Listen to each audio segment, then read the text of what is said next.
Hi friends, welcome back to my channel. నేను మీ మౌనిక. మనం ఏ పూజ చేసుకున్నా ముందుగా పూజించుకునేది మాత్రం గడపనే.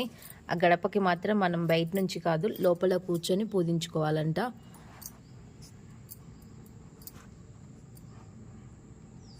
ఆ గడప లక్ష్మికి మనం నిండుగా ఆవు పాలు పసుపు కలిపి, పసుపు రాసుకున్న తర్వాత గంధంతో అలాగే కుంకుమ బియ్య పిండితో నిండుగా అమ్మవారిలాగా అలంకరించుకోవాలి. గడప అంటే కూడా ఆడవారే కదా, లక్ష్మీదేవి. అందుకోసమనే ఆవు పాలు వేసుకొని మనము కలుపుకోవాలి. వాటర్తో కూడా కలుపుకోవచ్చు, అది ఆప్షను. పాలు అవైలబుల్ ఉంటే మాత్రం పాలు బెస్ట్.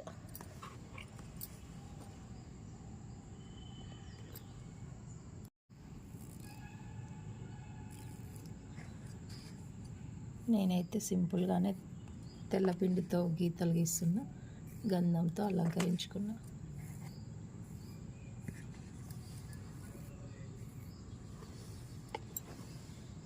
అయిపోయింది మన గడప పూజ.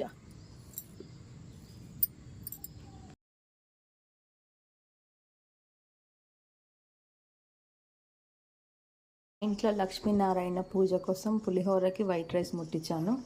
అలాగే రవ్వ స్వీట్ కోసం ఇది. ముందుగా మనం పొయ్యిని పూజించుకోవాలి. అమ్మవారి నైవేద్యం కోసం కొంచెం మినపప్పు నానేసుకున్న మినపగారెలు. స్వామివారికి ఎంతో ఇష్టమైన గోధుమ రవ్వ నూక. ఇంట్లో లక్ష్మీనారాయణ పూజ కోసము గోధుమ పిండి, అలాగే చక్కెర, ఇలాచీ పొడి, డ్రై ఫ్రూట్స్,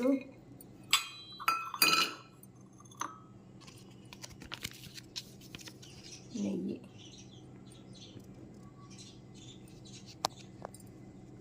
కొన్ని ఆవు పాలు.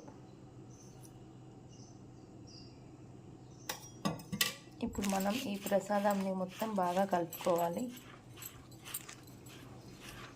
సత్యనారాయణ ప్రసాదము, అలాగే లక్ష్మీనారాయణ ప్రసాదం అన్న అది, సత్యనారాయణ ప్రసాదం అన్న అదే.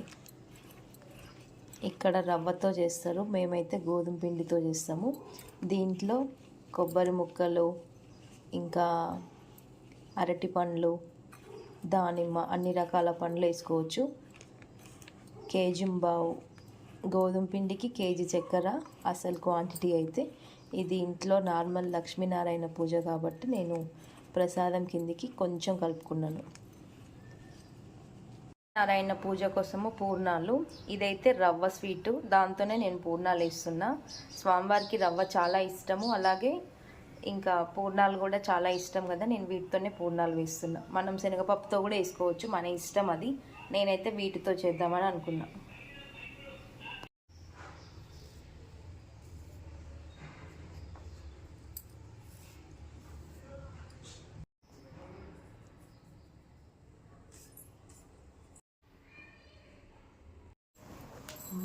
ఓం నమో